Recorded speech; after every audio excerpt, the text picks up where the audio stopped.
Bonjour à tous. Faut-il tuer l'agriculture et l'industrie pour sauver l'environnement ? Bienvenue dans les studios du Figaro TV.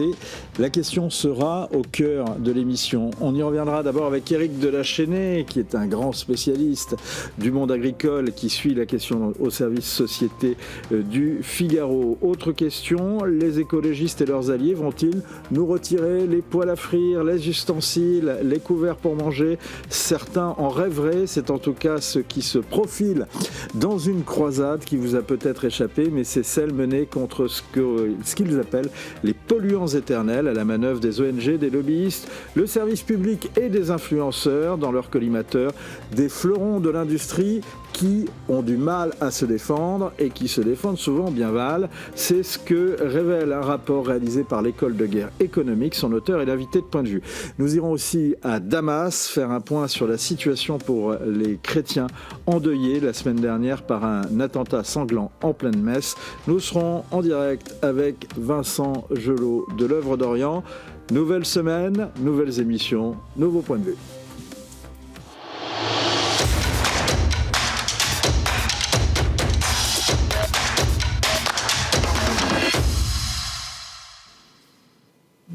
Bonjour Éric Delachesnais. Bonjour Vincent Roux. La mobilisation des agriculteurs et des pêcheurs qui était prévue ce week-end contre les éoliennes en mer et les fermes agrovoltaïques a-t-elle réussi ? Est-elle entendue ? A-t-elle réussi ? Je dirais qu'au départ, c'était plusieurs ports, il n'y en a eu que 4, donc c'est plutôt mitigé.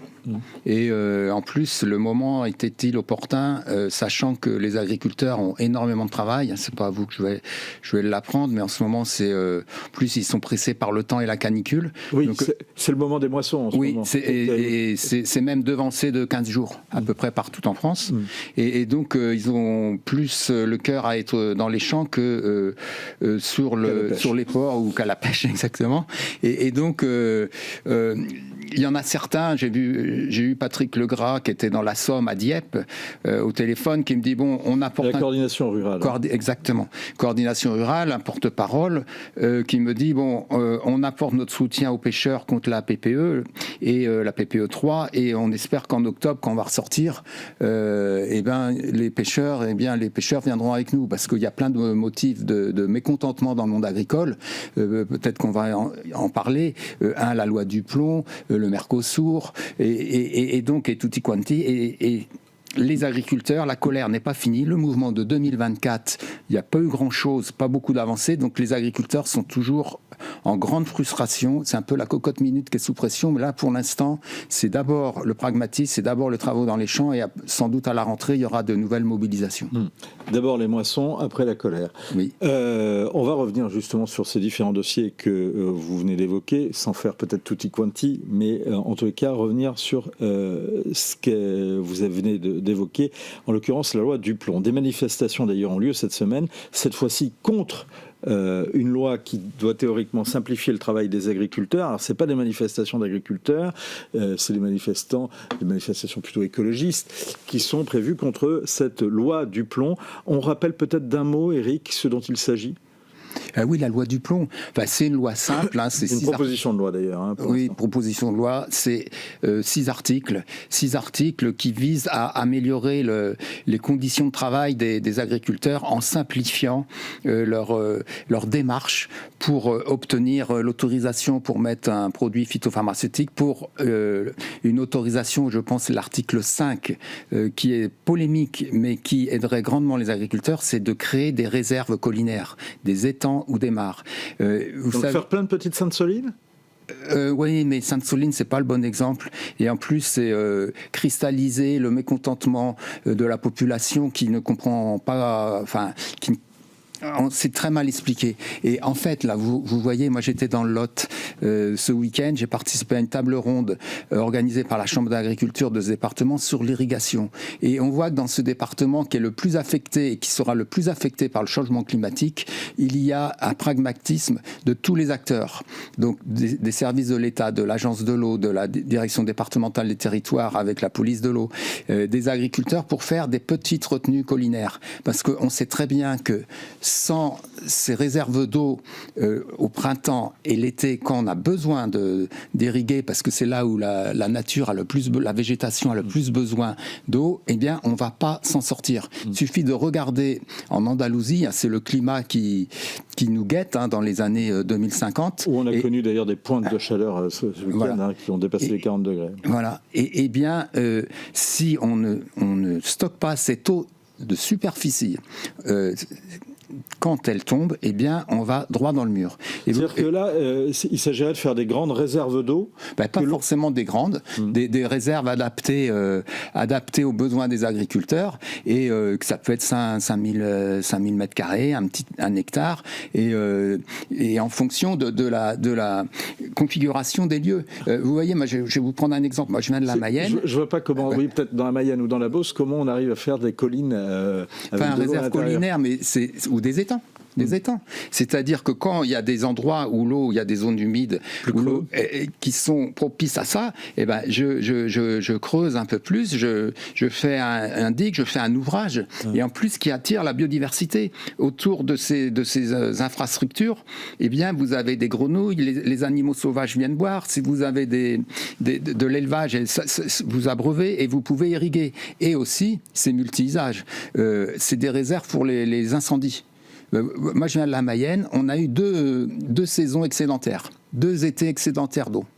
Maintenant, on souffre du manque d'eau. Toute cette eau, il y a une partie certes qui a, et ça c'est très bien, qui a regonflé les réserves. Vous voyez l'état du BRGM, on est bon. On précise que peut-être le BRGM. Oui, c'est le gendarme du sous-sol pour voir les nappes phréatiques. Donc les nappes, par exemple, dans votre Mayenne, où il y a eu 2 années d'excédent d'eau, les nappes phréatiques sont largement rechargées. Largement rechargées. Même en centre Val-de-Loire, c'est 1% à côté de chez nous, c'est 1%, et sont 1,5% c'était l'état au 15 juin du BRGM, par rapport à la moyenne. Et donc, on avait de l'eau excédentaire, maintenant on souffre du manque d'eau. Donc c'est quand même, on marche sur la tête. Et donc on n'a pas la possibilité. Elles ne se retrouvent pas on les a dans les nappes phréatiques, mais on ne les a pas ailleurs. Non. En fait, c'est ce que vous êtes en train de dire, c'est qu'il faudrait qu'on puisse garder ces excédents d'eau d'une année à l'autre. Oui, pour ne pas l'épuiser dans le fond, pour ne pas l'épuiser dans les nappes phréatiques, mais on garde ça en superficie, parce qu'à l'heure actuelle, la sécheresse, c'est en superficie. Et donc, on fait des cultures qui souffrent du manque d'eau. Donc c'est un peu, on marche sur la tête. On revient sur la loi Duplon que vous avez évoquée, en tout cas le projet de loi Duplon, du nom donc, de ce sénateur. Oui, qui est... Duplon-Ménonville, parce qu'il y a aussi Personne ne sera oublié comme ça. On veut contrarier personne. Alors quand même, certains sont contrariés. Un collectif d'ailleurs a signé jeudi dernier une tribune dans Le Monde. Il reproche au texte de s'attaquer à l'indépendance de l'ANSES, qui est le gendarme sanitaire. Oui, alors donc il y a 6 articles. C'est un des articles qui dit que, je crois que c'est le 2, je les ai pas appris par cœur, mais de dire que l'ANSES aurait un avis consultatif, mais pas définitif, par rapport à un produit phytopharmaceutique. Donc, c'est-à-dire que le gouvernement, pour donner son autorisation, je pense à la Lanza, par exemple, dans le riz, en riziculture, c'est un fongicide, un herbicide, qui permet de lutter contre une herbe invasive en riziculture. Et, ça pose pas des problèmes sanitaires, ça ? Utilisé à faible dose, il est montré que non.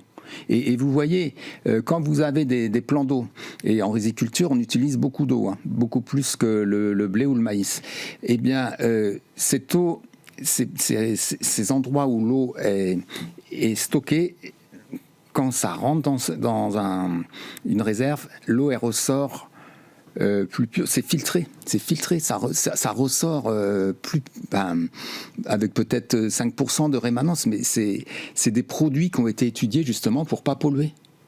Ou le moins possible. Et je vais vous dire, moi, ce qui pollue le plus, c'est plutôt les boues humaines, c'est toutes les stations d'assainissement, où là, avec tous les médicaments qu'on absorbe, eh bien là, c'est beaucoup plus polluant que quelques gouttes de produit. Bien sûr, il faut en mettre le moins possible, mais quand vous n'avez pas le choix, c'est soit où on va crever la faim, soit on utilise des produits qui sont de mieux en mieux étudiés pour en mettre le moins possible. Il y a une autre critique, c'est la mise en place d'un conseil d'orientation pour la protection des cultures. Oui. Effectivement, et on pense que ce genre de conseil pourrait effectivement étudier le genre de problématique que vous venez de soulever. Et la critique, en tous les cas, qui est formulée par cette tribune, je cite, parle d'une structure externe aux mains d'intérêts économiques et privés qui menace gravement l'objectivité des décisions sur les pesticides et autres produits phytosanitaires.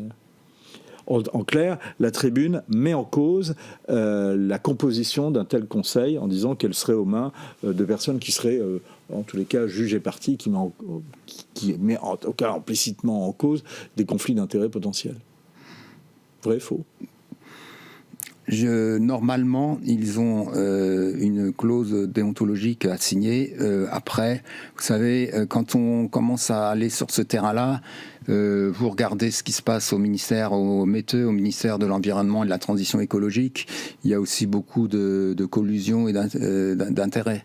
Donc, si normalement, ils ont signé une charte comme quoi ils étaient indépendants, vrai ou faux, c'est plutôt à charge. Moi, je pense que c'est facile de dire que son voisin a la peste.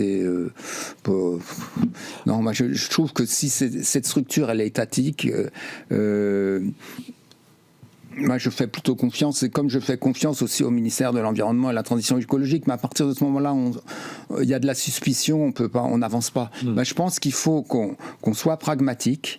La loi Duplon essaye d'être pragmatique. Elle est très incomplète, mais elle a le mérite de poser des questions. Et qu'on ne peut pas faire tout et n'importe quoi. Dans la loi Duplon, ce que je reproche, c'est que, on veut faciliter, simplifier la création de réserves, mais il faudrait des contreparties pour les agriculteurs. C'est-à-dire, est-ce que le maïs est une bonne culture par ces canicules ? Est-ce qu'il faut replanter des haies parce que les agriculteurs ont aussi leur part dans ce qui se passe à l'heure actuelle dans le dérèglement climatique ? Donc, il faut faire ça de façon positive et non pas négative, c'est-à-dire écologiste contre agriculteurs.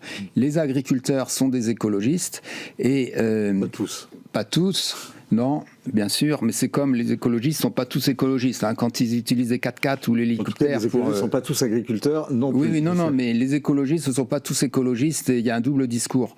Donc, autant se rapprocher et travailler ensemble, comme je l'ai vu dans Lot, où on cherche à résoudre les problèmes de façon très concrète.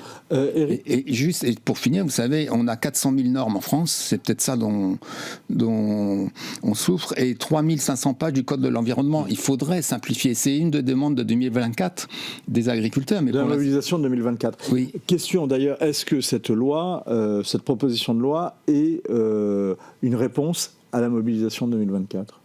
Oui. En partie. Et en quoi elle est importante pour les agriculteurs ?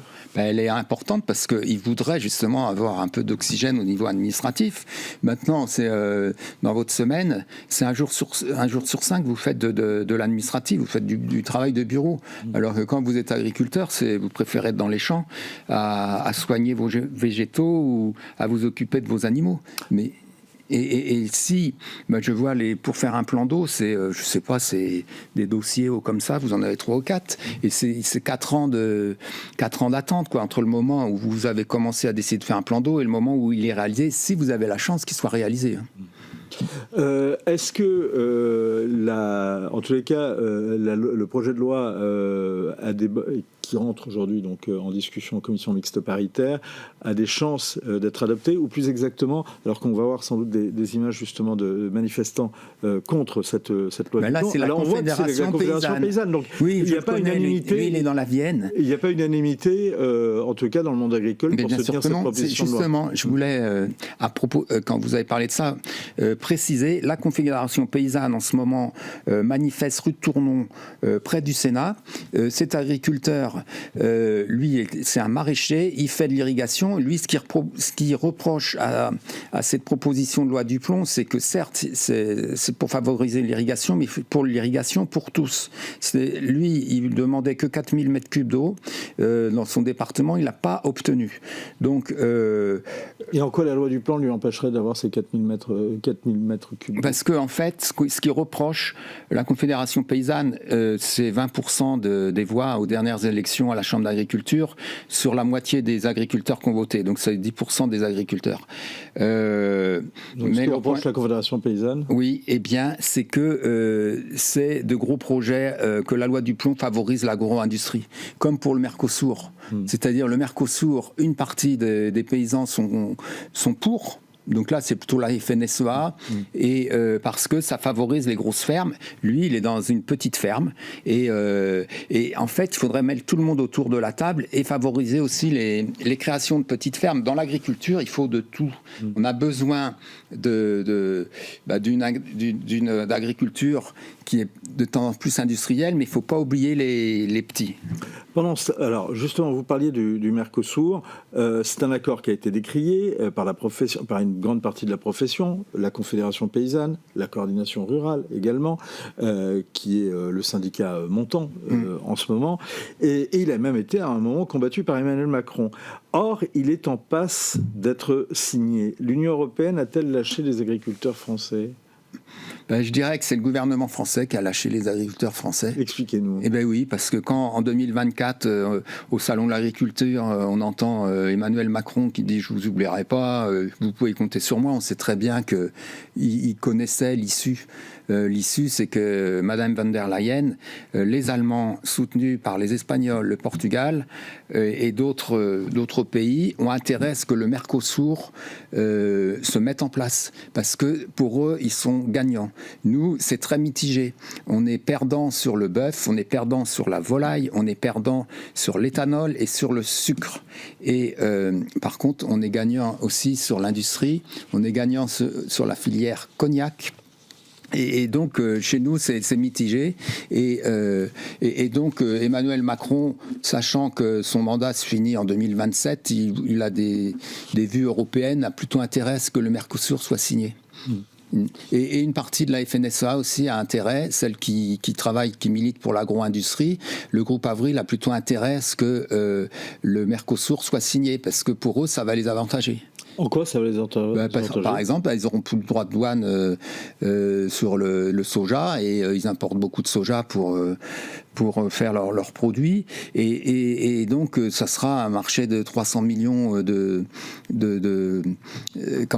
citoyens qui va être ouvert sans droit de douane. Et à l'inverse, les Brésiliens auront accès à un marché européen de près de 500 millions d'habitants, et ils pourront envoyer leurs poulets aux hormones, alors que c'est interdit chez nous, comme dit la chanson de Jean Ferrat, de façon beaucoup plus libre et avec de gros volumes. Une autre polémique, Eric, c'est la subvention qui a été accordée par l'Union européenne encore à la filière sud-africaine de viticole, subvention de 15 millions d'euros, alors que la filière viticole française, notamment, et même européenne, est en proie à d'énormes difficultés. Alors, c'est pas pour des raisons agricoles, mais idéologiques, que cette subvention, qu'il est question de cette subvention. C'est là où on voit que nos élites sont complètement déconnectées de la réalité, et que plutôt que d'aider les agriculteurs français, c'est très bien d'être généreux. L'Europe ne soutient pas la filière viticole française ? Pas assez. Pas assez. Pourquoi on va donner 15 millions c'est quand même très restrictif comme programme. C'est un programme inclusif qui vise à aider les personnes qui ont été discriminées pendant l'apartheid, notamment les personnes noires d'Afrique du Sud, à pouvoir faire du vin, et les jeunes sud-africains à pouvoir faire du vin. Oui, mais là, cette période-là, heureusement, elle est finie. Donc, ça fait bien longtemps, plusieurs décennies, que elle est finie, cette période-là, et tant mieux. Donc, maintenant, il faudrait peut-être remettre les pendules à zéro, et justement regarder que les viticulteurs et les viticultrices en France souffrent. Et c'est bien de donner des subventions, mais pensons aussi à nos agriculteurs en France. Moi, je veux bien être généreux avec l'argent des autres. Est-ce que 15 millions, c'est pas neutre. Cette subvention de 15 millions d'euros sera-t-elle vraiment versée, ou a-t-elle été déjà versée ? je vous avoue, je n'ai pas été voir dans le détail. Mais justement, on ira le voir. Oui, mais j'espère qu'ils vont changer leur fusil d'épaule. Et on demandera justement à la Commission européenne si ça a été vraiment le cas. Merci beaucoup, Éric de la Chênaie. Merci, Vincent. On continue de suivre, bien sûr, tous ces dossiers avec vos articles également, ceux d'Olivia Detroya au Figaro Économie. On va aller au Proche-Orient, une semaine après le terrible attentat en pleine messe en l'église Saint-Élie dans la banlieue de Damas. Les chrétiens ont exprimé leur peur, propos recueillis par nos confrères de l'AFP. تجمع الحالات الفردية اللي صار هو اللي أدى لهذا التفجير. لما نحن بنسكت عن حالة وتنتين وثلاثة وبنقول هي شغلة صغيرة وهي شغلة ولد وهي شغلة ما دخلنا فيها وهي شغلة واحد مو شغلة جماعة، صارت شغلة فكر. أنا ما عاد بدي أبقى هون، بدي فيلم من هون، ما عاد بدي أبقى هون، لأنه الموت محاوطنا من كل الجهات. بدنا نحاسب اللي عمل هيك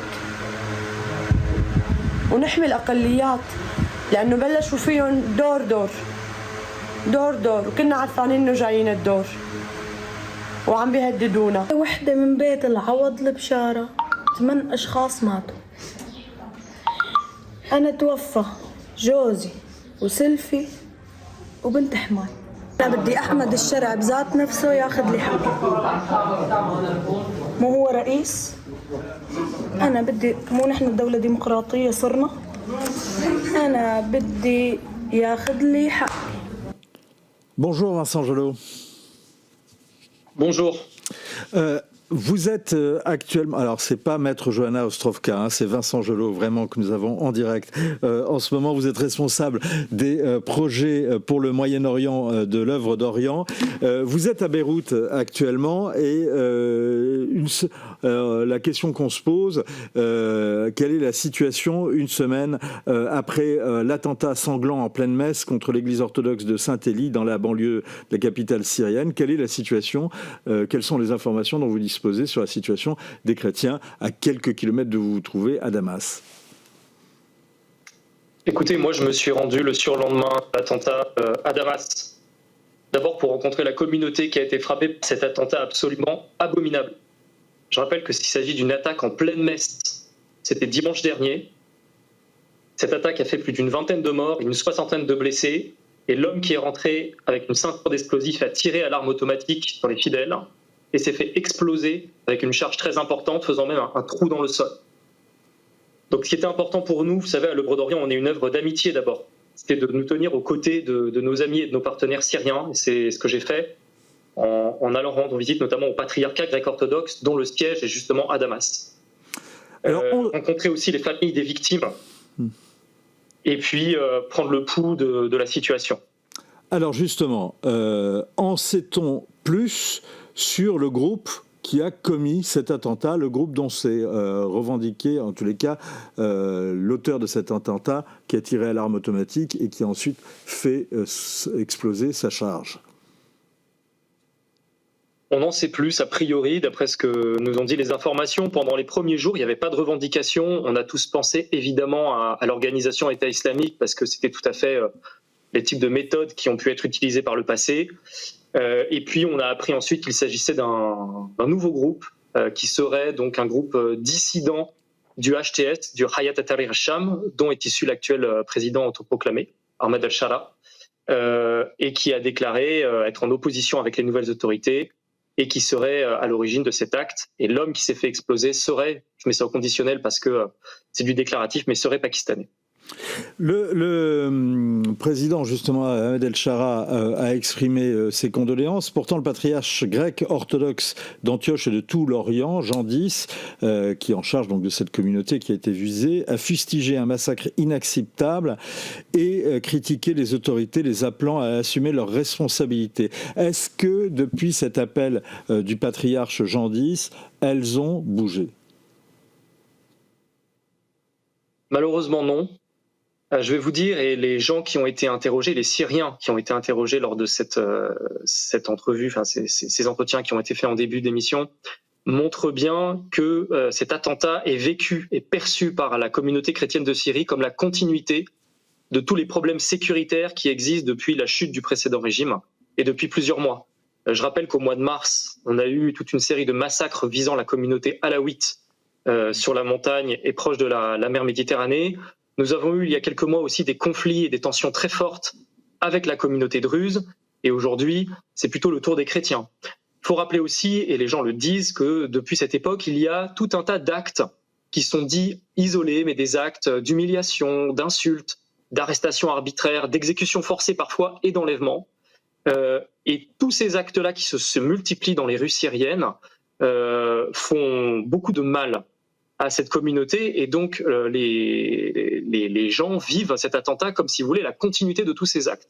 Ce que vous venez de dire, pardon, Vincent Gelot, c'est très important, oui. Parce que là, vous évoquez donc des attaques, des humiliations, des vexations et des enlèvements à l'égard des chrétiens, parce que ça, c'est ce qu'on a vu également et ce qu'on a appris concernant notamment une autre minorité, celle dont était issu l'ancien dictateur Bachar al-Assad, la minorité alaouite, puisque notre consoeur Margot Ben a notamment écrit une longue enquête et publiée par Le Figaro la semaine dernière, qui faisait état d'enlèvement notamment de femmes alaouites. La question, c'est est-ce que cela concerne également les chrétiens ? Non, cela concerne principalement la communauté alaouite. Mais vous savez, ces communautés, elles vivent les unes à côté des autres. Et ce qui se passe chez la communauté alaouite affecte aussi les communautés voisines, et notamment la communauté chrétienne, dont l'une des grandes singularités, c'est d'être présente sur tout le territoire syrien. Et cette communauté vit avec toutes les autres. Donc évidemment, ça les affecte également. Et puis vous savez, sur les réseaux sociaux, ce genre d'actes tourne et donc fait monter aussi en sauce les craintes, les peurs, les angoisses et la colère. Et ce qu'on a vu après cet attentat, encore une fois gravissime, dont on n'a peut-être pas suffisamment pris la mesure en Occident, c'est la colère aussi des Syriens.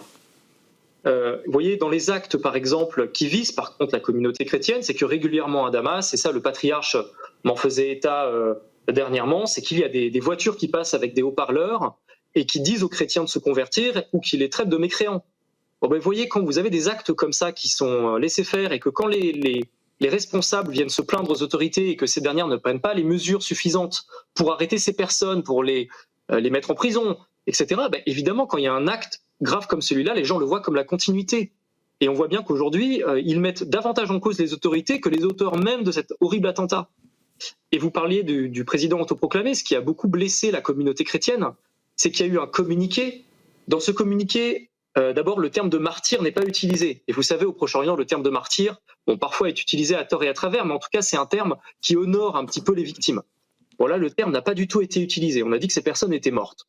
Voilà, point. Et en plus, le président n'est pas du tout venu rencontrer la communauté chrétienne. Quand vous avez un acte aussi grave qui se déroule dans la capitale, à quelques kilomètres du palais présidentiel, la communauté chrétienne, le patriarche, attendait à ce que le président descende, vienne les rencontrer et ne se contente pas d'un communiqué ou d'un appel téléphonique. Et donc oui, le patriarche, lors de son prêche, lors des funérailles de ces gens, a mis en cause directement les autorités et le président sur cette question-là, en lui disant qu'il était directement responsable de cet acte odieux. Vu de Paris, on a l'impression d'un pouvoir dépassé par les milices qui l'ont aidé à faire chuter Bachar al-Assad. Et vous entendant faire état des dernières informations concernant le groupe présumé qui aurait revendiqué l'attentat, on a tendance à être conforté dans cet état d'esprit. En tout cas, durant ces derniers mois, on a vu émerger les problématiques fortes qui sont en train de toucher cette Syrie, je dirais, d'après le régime d'Assad. C'est à la fois des tensions très fortes communautaires, mais aussi des vieilles rancunes, vous savez, des vieilles amertumes qui étaient parfois enfouies depuis des décennies. Parfois, ce sont des histoires de voisinage, de vengeance, de querelles de terrain qui remontent. Les autorités sont faibles, elles ne sont pas sur tout le territoire, et on l'a notamment vu lors du moment du massacre des Alaouites, où vous avez des groupes clairement islamistes, avec une composante importante de combattants étrangers qui commettent ce type d'actes. On a notamment vu, et ça c'était au moment de la tension avec les Druzes, qu'au sein des propres troupes du président, je dirais, au sein des autorités, visiblement, dans la chaîne de commandement, il y a des ordres qui ne passent pas et que les autorités elles-mêmes ont été mises en cause au moment de ces tensions et de ces conflits qui ont pu avoir lieu. Donc oui, évidemment, et puis on voit derrière la résurgence aussi de l'État islamique, dont on reçoit des alertes régulièrement. On sait que les autorités ont annoncé avoir déjoué plusieurs attentats ces dernières semaines. Et puis maintenant, on apprend que de nouveaux groupes émergent qui sont eux-mêmes des dissidents du groupe d'origine du président actuel. Donc tout cela, évidemment, ce facteur sécuritaire, il est gravissime. Et honnêtement, c'est terrible pour tous les Syriens, mais en particulier pour la communauté chrétienne. Je rappelle que ce qui se joue aujourd'hui pour la communauté chrétienne de Syrie, c'est pas juste son avenir politique, c'est pas juste une question de reconstruction ou de sécurité, c'est son existence. C'est une communauté qui a perdu à peu près 70% de ses membres en 14 ans de guerre. C'est grave ce qui se passe. Et donc un attentat comme celui-là, le message qui est envoyé derrière à la communauté chrétienne, c'est vous n'êtes en sécurité nulle part et quittez le pays.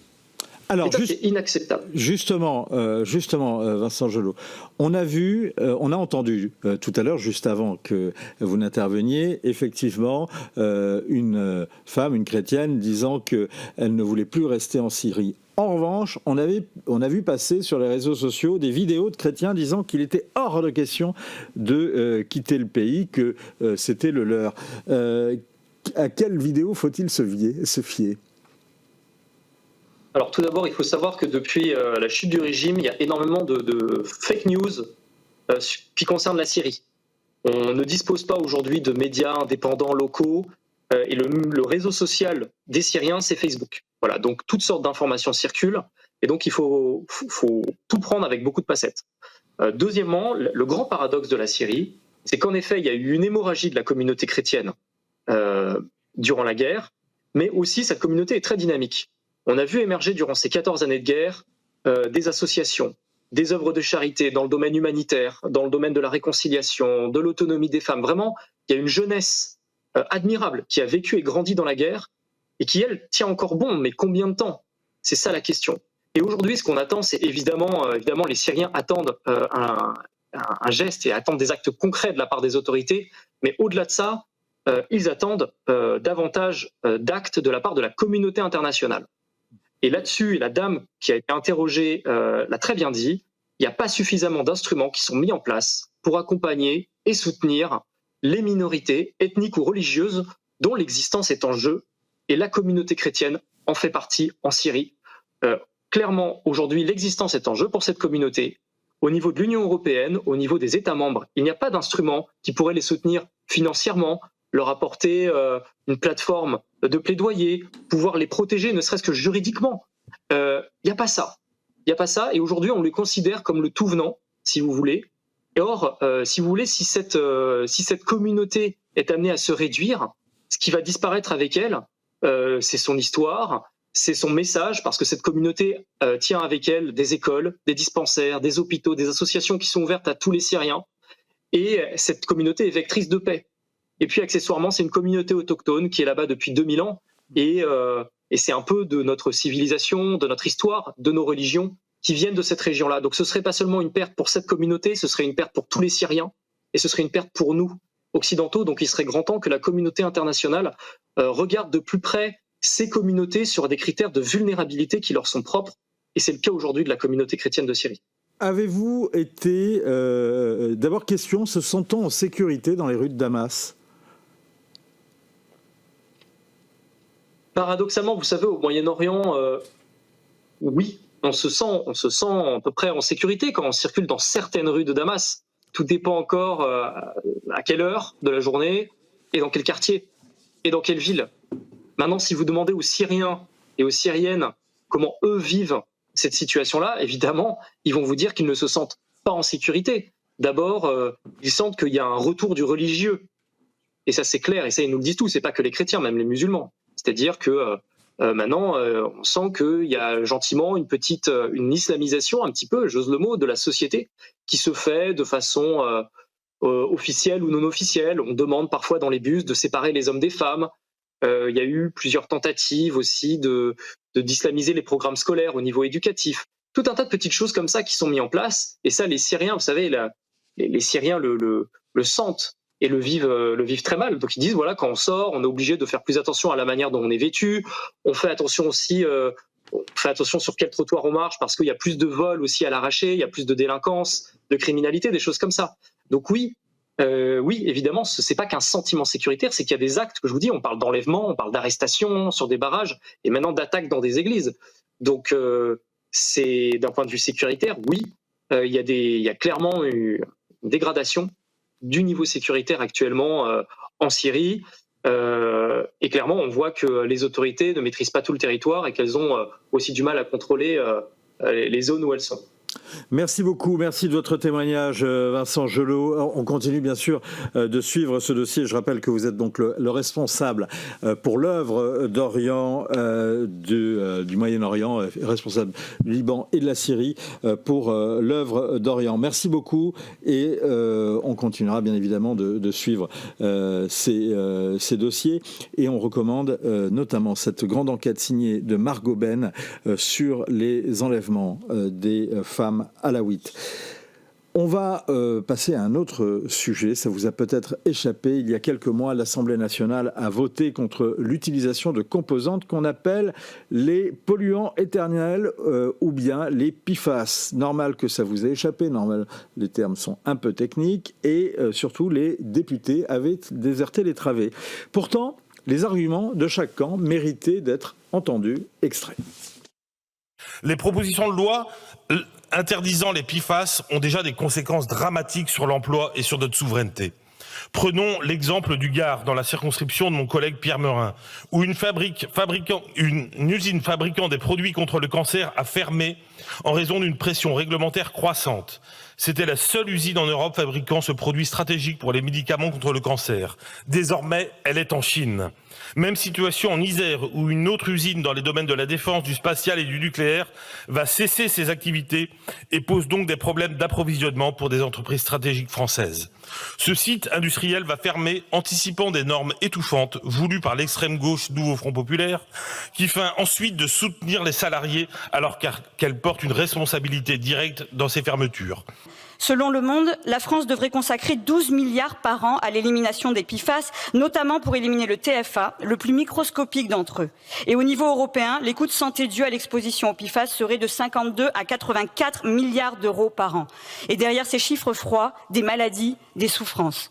Alors faire payer aux pollueurs une taxe de 1% sur leurs bénéfices, comme le proposait Nicolas Thierry, c'est bien le moins qu'on puisse leur demander. Mais ça aussi, ça a été balayé.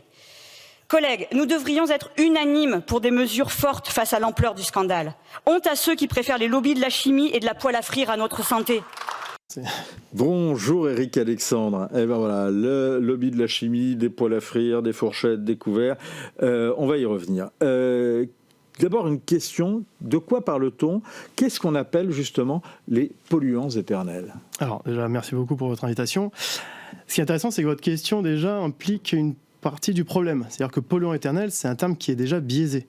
Derrière, on appelle polluant éternel les PFAS, ce qui est déjà un terme technique, mais qui en fait renvoie à une catégorie de environ 10-14 000 molécules chimiques qui ont une particularité, à savoir qu'elles ont une liaison fluor-carbone qui les rend, on va dire, persistantes. Donc c'est leur caractéristique. Ça a été développé dans les années 30, puis industrialisé dans les années 50, notamment aux États-Unis, puis après c'est arrivé chez nous. Mais c'est forcément utilisé de manière très intense dans l'industrie pour leurs propriétés. Ce qui est intéressant, c'est qu'on a utilisé de manière extrêmement large le terme de polluant éternel pour regrouper les PFAS, mais sans réellement se poser la question de qu'est-ce que ça voulait dire derrière. Notamment les journalistes ont utilisé de manière extrême ce terme-là, sans réellement chercher de l'origine de la matière. Et en fait, si on remonte un petit peu l'historique, ça vient d'un article de 2018 d'un professeur de santé publique aux États-Unis qui en fait fait un article dans le Washington Post. C'est déjà pas une revue scientifique en tant que telle. Oui, mais lui, quand même, c'est un scientifique. Alors, c'est un scientifique, mais effectivement, il écrit en fait ce qu'on appelle une tribune dans le Washington Post où il explique qu'il y a des molécules chimiques qui sont persistantes, ce qu'il appelle les forever chemicals. Et en fait, c'est le glissement sémantique vers le français qui le traduit en polluant éternel. Oui, donc c'est-à-dire que la traduction anglaise littérale, ce serait plutôt des éléments chimiques éternels. Persistants. Et c'est ce que notamment utilise l'ANSES, qui est... Forever, on peut penser, on peut dire même que c'est pour toujours. Exactement, et on le verra peut-être justement après, c'est aussi une des stratégies des ONG. C'est un débat théologique pour savoir si c'est toujours et l'éternité, c'est exactement. La même chose. Mais justement, l'idée, c'est que ça cadre aussi notre perception qu'on a de la menace. On en parlera peut-être un petit peu après, notamment l'utilisation qu'ont fait les ONG de ce terme-là, mais c'est limite une pollution qui pourrait survivre à l'humanité, si on va dans ce sens-là. Donc, de base, ce sont des produits chimiques. Pour l'instant, on n'a pas de données scientifiques aussi larges. Alors, moi, je ne me place pas sur un débat scientifique pur. C'est ce qu'on écrit, nous, justement, dans l'étude qu'on a pu réaliser pour le centre de recherche de l'école de guerre économique. On ne se place pas sur un débat scientifique. Nous, c'est vraiment l'aspect informationnel qui a été intéressant. Mais, effectivement, aujourd'hui, on a des scientifiques qui sont partagés sur la question, quand bien même certaines ONG, vous nous parlez de consensus scientifique. Donc là, vous, ce que vous dites, c'est qu'il n'y a pas de consensus scientifique sur la nocivité de ces molécules, de ces quelques 10 à 14 000 molécules. En tout cas, il y a débat. Il y a débat. Mais si je vous suis, si je vous lis, et votre rapport est très intéressant, il y a des polluants, certes, qui n'en sont pas, mais il y en a en revanche qui en sont vraiment. Et là, apparemment, il y a quand même consensus. Alors, effectivement, il y a certains polluants qui ont été relevés par la science comme étant cancérogènes. Et ces polluants ont été déjà interdits. On parle du PFOA, du PFOS, etc. Ces polluants sont déjà interdits. Alors, vous pouvez repréciser ce qu'est le PFOA et le Alors, PFOS. c'est deux molécules qui ont des liaisons chimiques particulières, qui étaient utilisées notamment dans l'industrie. Et encore une fois, c'est des perfluorochlorates. C'est des molécules très spécifiques qui, à chaque fois, jouent sur la même liaison carbone-fluor. Mais encore une fois, là, c'est parce que les études scientifiques ont permis de démontrer... Ces molécules, elles, ont déjà été interdites. Exactement. Et c'est aussi un petit peu l'objet du débat, à savoir que les ONG vont vouloir mettre dans le même sac, nous, ce qu'on a appelé en gros un triptyque simplification, dramatisation, amplification. Dans la simplification, c'est mettre toutes les molécules, tous les PFAS dans le même sac. Et c'est là où c'est justement ce qui pose débat, à savoir est-ce que toutes les molécules ont ce caractère de dangerosité, de toxicité.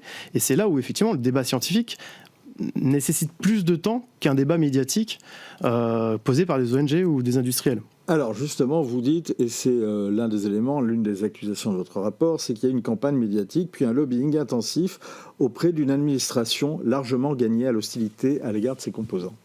Alors, l'idée, c'est que dans le rapport, on décrit trois camps. Le camp, on va dire, anti-PFAS, avec des ONG, certains politiques, notamment forcément proches de ces positions-là, les industriels, et certains journalistes pro-science ou pro-industrie, et enfin les... Peut-être des journalistes qui font leur travail, et après ils sont considérés comme pro-science ou pro-industrie, mais... Qui cherchent en tout cas à aller un petit peu plus loin que, on va dire, des éléments de langage portés par certaines ONG. Et enfin, effectivement, les administrations qui ont un débat et qui parfois reprennent même le terme de polluant éternel sans distanciation. Donc c'est là où, effectivement, l'objectif des ONG n'était pas tant, dans cette guerre informatique, je finis juste sur cet aspect-là, n'était pas tant de faire changer les industriels leur comportement, mais de faire pression pour que les administrations, et en particulier au soutien de la loi de février 2025, qui est une adoption de cette loi-là. Donc c'est une opération, en tous les cas, qui a réussi pour ces lobbies. Ce qui est intéressant, c'est que dans votre rapport, vous dites finalement, il y a personne qui peut être neutre ou prescripteur. Forcément, on est dans un camp ou un autre. Est-ce que, précisément, il n'y a pas quand même parfois effectivement un certain nombre d'experts, de journalistes, ou en tout cas de ce que vous appelez, de ce qu'on appelle en communication des prescripteurs, qui, eux, ou d'experts, qui sont plus ou moins neutres, et qui voient, et qui peuvent voir des choses qui peuvent être défavorables à un camp ou à un autre, mais sans se prendre parti pour ce camp. Alors, c'est tout à fait exact. Effectivement, on a par exemple l'Académie de sciences qui a fait un rapport qui prend de la distance par rapport à ces différents éléments, qui notamment remet en cause l'idée de éternel dans polluant éternel, qui effectivement recontextualise les choses. Donc, on a cette neutralité. La question, c'est plutôt... En tout cas, elle pointe sur le danger de certains, quand même. Exactement, mais ça, comme certains scientifiques qui ont déjà pointé certaines molécules. Donc, il ne fait que reprendre ce qui est un état de fait connu. Mais la problématique, c'est quelle est la portée de ces voix-là. Dans un rapport informationnel, c'est pas tant le message, mais aussi la manière dont il est diffusé et comment il est reçu.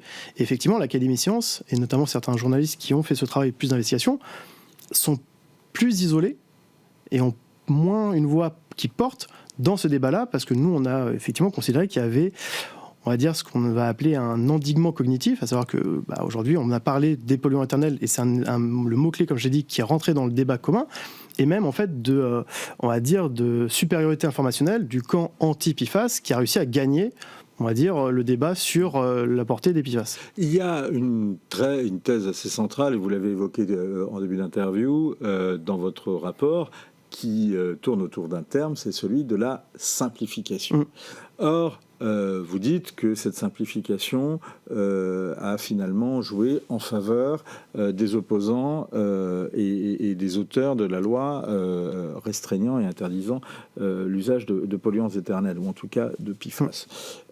Mais précisément, est-ce qu'il n'y a pas une incapacité des industriels et à communiquer sur ce sujet et même de certains scientifiques, ou vous dites des journalistes scientifiques, à essayer d'expliquer des éléments qui sont importants. On comprend que ce sont des éléments importants, mais qui sont finalement parfois très complexes pour qu'on puisse s'y intéresser. Regardez le nombre de députés. On verra peut-être encore, on va revoir les images de ces 2 députés qui ont qui ont porté les messages et qui ont porté le débat à l'Assemblée nationale. Ils s'expriment devant des travées vides. Alors on peut mettre en cause l'absentéisme des parlementaires, mais d'un autre côté, il faut quand même s'accrocher pour comprendre. Ah, mais c'est justement la problématique qui est que c'est un débat qui est extrêmement technique et scientifique. Nous, ce qu'on explique notamment dans le rapport, c'est que les industriels, on parlait justement, mentionner les industriels, qui ont peut-être eu une difficulté à identifier la menace portée par les ONG et qui ont répondu d'une manière qui n'était peut-être pas adéquate sur 2 plans. Un plan qui était une communication, ce qu'on pourrait appeler corporate, sur nos PFAS ne sont pas dangereux, voilà pourquoi, mais en oubliant peut-être qu'on est dans un domaine où, en France, on a une baisse générale du niveau de science et on a un phénomène de chimiophobie. C'est ce qu'on explique dans le rapport, à savoir que la chimiophobie, c'est la peur irrationnelle des produits chimiques. Produits chimiques, c'est pareil, c'est un terme connoté. Si on prend le champ lexical, le champ sémantique, c'est connoté. AZF dans les mémoires collectives ou Lubrizol, effectivement... Ça marque, effectivement. Et donc, effectivement, la chimiophobie rend le débat technique et scientifique inaudible aussi parmi les gens. Quand on voit, par exemple, certains scientifiques qui parlent de masse molaire, je vous renvoie à vos souvenirs de chimie physique au lycée. C'est pas un terme relevant chez le dentiste. Hein. Non, exactement. Mais c'est des termes qui sont compliqués et qui sont difficiles à expliquer. Et l'autre manière de réagir des industriels, ça a été notamment des actions de lobbying. Et les ONG pointent justement le lobbying comme étant quelque chose d'accusatoire. Alors ça, c'est très intéressant, parce que c'est un procédé rhétorique qu'on voit très fréquemment, c'est que les ONG mettent en cause un lobby industriel qui existe, mais souvent dénoncer un lobby est l'œuvre précisément de lobby et de lobby inverse. Alors c'est vrai que vous pointez là une contradiction assez fondamentale du point de vue des ONG, à savoir que nous on est reparti de la définition même de lobbying, qui est de la haute autorité de la transparence de la vie publique, qui est une définition très neutre, qui est en fait le fait de porter auprès du législateur des points d'intérêt pour lesquels on est concerné. Naturellement, les industriels font ce travail d'influence, mais les ONG elles-mêmes ont ce travail d'influence. On voit par exemple qu'une ONG, Génération Future, est référencée sur le site de la Haute Autorité de la Transparence de la Vie Publique pour des actions de lobbying auprès de certains parlementaires. Donc on pourrait dire, au final, ONG égale lobbyiste comme les autres. Mais ils utilisent par ailleurs d'autres biais, et c'est là où ça devient de la guerre informationnelle, médiatique, pour faire porter leur message de manière beaucoup plus importante. Donc effectivement, par exemple, aujourd'hui, le fait d'aller pointer du doigt le lobbying fait par les industriels, ça permet de corneriser l'industriel. Quand il essaie, lui, de répondre. C'est bonne guerre, non ? C'est bonne guerre, mais comme vous parliez tout à l'heure de la capacité qu'ont les industriels de répondre, c'est aussi cette dynamique-là. Donc, est-ce que c'est pas le problème des industriels qui ne mettent pas en cause justement le lobby il y a effectivement une question anti-polluants éternels ou un lobby environnementaliste ou un lobby... on va dire que les ONG ont eu ce bon esprit de se placer dans un débat de David contre Goliath. Les petites ONG qui sont sur le plaidoyer, la défense des intérêts communs, face aux gros industriels qui ont de l'argent et qui font du lobbying. En guerre de communication, David contre Goliath, c'est David qui gagne. Hein. C'est ce qui s'est passé. Quelles sont les preuves dont vous disposez pour affirmer que des ONG qui font campagne contre ces éléments chimiques sont financées par des fonds étrangers ? Alors là, je ferai la distinction entre 2 aspects. Au niveau français, on a des organisations qui ont porté la question des PFAS et des polluants éternels sur le devant de la scène, et on n'a pas de preuves pour ces ONG. Pourquoi ? Parce qu'en fait, il n'y a pas de publication de leur rapport financier. Leur financement est opaque ? En tout cas, on n'a pas d'informations, ils ne publient pas leurs comptes, qui pourraient nous donner des indications sur d'où vient l'argent. Certaines vont communiquer sur le fait de recevoir des dons privés, mais encore une fois, entre des entreprises... Ça ne veut pas dire qu'elles cachent. Exactement, mais il y a un débat en ce moment, et c'est vrai que c'est intéressant qu'il y ait un rebond au niveau européen sur la question du financement des ONG, de la transparence des ONG. Donc c'est un débat qui rebondit aussi sur ces aspects-là. Donc pour la France, je dirais, on ne sait pas. Donc on ne va pas aller porter des accusations si elles ne sont pas fondées. Par contre, au niveau européen, on a un pivot qui est le Forever Pollution Project, qui est un consortium de journalistes d'investigation qui s'est spécialisé sur la question notamment des polluants internels et qui rebondit aujourd'hui sur la question de lobbying au sens large du terme. C'est des journalistes européens qui décrivent sur son site internet le fait de recevoir des financements, notamment de fonds pour la presse et la presse, on va dire, d'investigation. Et ce fonds qui génère le financement du Forever Pollution Project, lui-même indique recevoir de l'argent de la Commission européenne, en grande partie, et de fondations notamment allemandes et suédoises. C'est-à-dire qu'aujourd'hui, on a des fonds européens qui vont de manière... Fondations étrangères, mais pas extra-européennes. Pas extra-européennes, mais c'est-à-dire que c'est des fonds européens qui servent de base, sous le couvert de financer la presse d'investigation, contre des intérêts économiques européens, et a fortiori français. Mais ça ne signifie pas pour autant qu'ils travaillent pour des intérêts étrangers ou concurrents des entreprises françaises. Exactement. Mais c'est le phénomène de déjà se tirer une balle dans le pied. C'est un peu la problématique, parce que si vous avez des fonds européens qui financent des campagnes, d'une certaine manière, qui sont biaisées contre des industriels européens, ça peut, de manière indirecte, bénéficier à des entreprises chimiques qui vont être basées aux États-Unis, en Russie, en Chine ou ailleurs. Vous dénoncez, est-ce que, oui, ça peut être un jeu de déduction, mais à ce rythme-là, Éric Alexandre, on ne fait plus rien, parce qu'à chaque fois on disait, si vous dites ça, ça va profiter à tel ou tel, il y a un moment, vous poursuivez un combat ou pas. Alors, nous, la question sur le financement, on va dire, européen ou extra-européen, c'est une partie, on va dire, minime du rapport. Notre vrai focal d'attention, c'est déjà le débat en tant que tel, et les acteurs et les messages qui ont été mis en place. Donc, effectivement, c'est une des thématiques, mais ce n'est pas la principale du rapport. Vous dénoncez une forme de complotisme et des amalgames outranciers, notamment avec la bombe nucléaire, dans une vidéo de l'influenceuse et activiste Camille Etienne. Oui. Exactement, parce que c'est dans ce que j'expliquais tout à l'heure, ce triptyque simplification, amplification, dramatisation. Le volet dramatisation fait souvent des parallèles avec d'autres thématiques qui, elles, font déjà peur. Effectivement, on vous explique que les PFAS sont nés notamment de l'utilisation de la bombe nucléaire dans le projet Manhattan. Donc effectivement, déjà, ça permet d'appeler certaines personnes qui ont cette thématique-là, qui leur porte à cœur.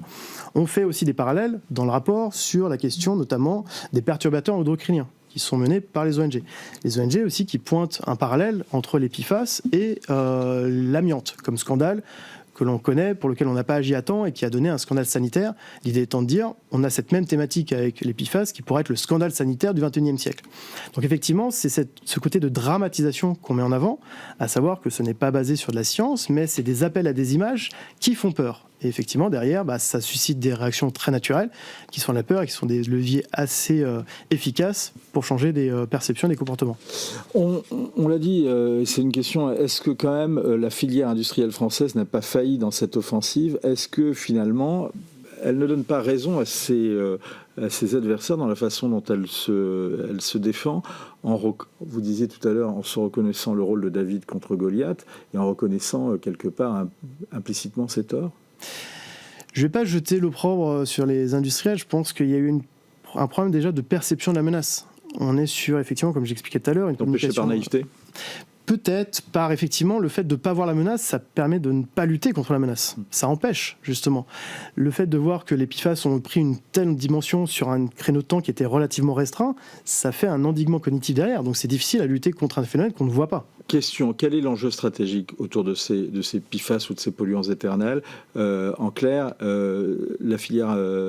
en quoi la filière industrielle française est tributaire de ces molécules ? En fait, aujourd'hui, les PFAS sont utilisés dans de nombreuses applications industrielles. Ça va des médicaments sur l'électronique, la défense, les télécommunications. On voit par exemple sur l'habillement aussi. On a mis en exergue la poêle à frire aussi parce que c'est les ustensiles de cuisine. Donc aujourd'hui, les PFAS ont une application transversale dans quasiment le quotidien de tout le monde. C'est là où effectivement, justement, c'est un effet porteur sur ces molécules, sur cette question-là. La problématique derrière, c'est de pouvoir, pour les industriels français, de défendre là aujourd'hui de manière isolée leurs PFAS, entre guillemets, et leurs applications industrielles. Mais effectivement, c'est une question qui est extrêmement complexe pour les industriels d'arriver à voir ce risque-là et à défendre, parce que la question qui est sous-jacente, c'est est-ce qu'on a des molécules de substitution et quelle est la réelle dangerosité de ces molécules-là. Si vous n'avez pas de molécule de substitution et que votre molécule, a priori scientifiquement, n'est pas nocive, vous interdire cette molécule, c'est vous péjorer économiquement. Par rapport à d'autres pays qui, eux, n'ont pas ces réglementations. Et à la clé, effectivement, toute une filière et des emplois. Merci beaucoup, Alexandre. Éric Alexandre, votre rapport est à retrouver sur le site du Centre de recherche de l'école de guerre économique, le CR 451, allusion à Fahrenheit 451. Merci beaucoup, en tous les cas, de nous en avoir parlé, de l'avoir présenté. Point de vue, c'est fini. On se retrouve demain, même heure, même endroit, avec Anne-Emmanuel Isaac.